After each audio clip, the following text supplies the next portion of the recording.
ನಮಸ್ಕಾರ ಪ್ರಿಯ ವೀಕ್ಷಕರೇ, vision Karnataka foundation Bengaluru ಹಾಗೂ ಜಿಲ್ಲಾ ಪಂಚಾಯಿತಿಯ ರಾಷ್ಟ್ರೀಯ ಗ್ರಾಮೀಣ ಜೀವನೋಪಾಯ ಮಿಷನ್ NRLM ಸ್ವಾಸ್ಥ್ಯ ಆರೋಗ್ಯ ಸಂಸ್ಥೆಯ ಸಹಭಾಗಿತ್ವದಲ್ಲಿ ಬೈಲಹೊಂಗಲದ ತಾಲೂಕು ಪಂಚಾಯಿತಿ ಸಭಾಂಗಣದಲ್ಲಿ ಬೆಳಗಾವಿ ಜಿಲ್ಲೆಯ ಸಾಮೂಹಿಕ ಉದ್ಯಮಶೀಲತಾ ಅಭಿವೃದ್ಧಿ ತರಬೇತಿಯನ್ನು ಜೂನ್ 25ರಂದು ಆಯೋಜಿಸಲಾಯಿತು.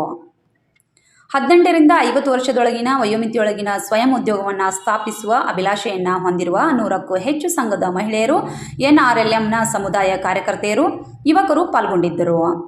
ಜಯಶ್ರೀ ದಳವಾಯಿಯವರು ಪ್ರಾರ್ಥನಾ ಗೀತೆ ಹಾಡುವ ಮೂಲಕ ಸಸಿಗೆ ನೀರುಣಿಸುವ ಮೂಲಕ ಕಾರ್ಯಕ್ರಮವನ್ನು ಉದ್ಘಾಟನೆ ಮಾಡಲಾಯಿತು.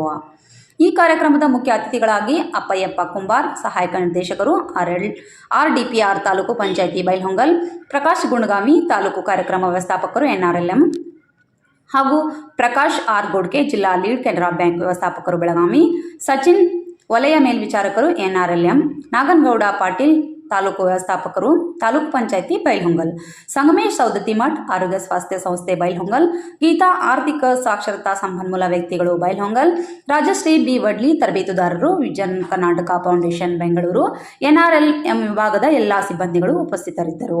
ಹಾಗೂ ನಿರೂಪಣೆಯನ್ನ ಪ್ರಾಸ್ತಾವಿಕ ನುಡಿಗಳು ಹಾಗೂ ತರಬೇತಿ ರಾಜಶ್ರೀ B ವಡ್ಲಿ ಅವರು ನಡೆಸಿಕೊಟ್ಟರು. ಪ್ರಕಾಶ್ R ಗೋಡ್ಕೆ ವ್ಯವಸ್ಥಾಪಕರು ಲೀಡ್ ಕೆನರಾ ಬ್ಯಾಂಕ್ ಬೆಳಗಾವಿ ಸರ್ಕಾರಿ ಸೌಲಭ್ಯಗಳು ಯೋಜನೆಗಳು ಲೀಡ್ ಬ್ಯಾಂಕ್ನ ಪಾತ್ರದ ಕುರಿತು ವಿವರಿಸಿದರು.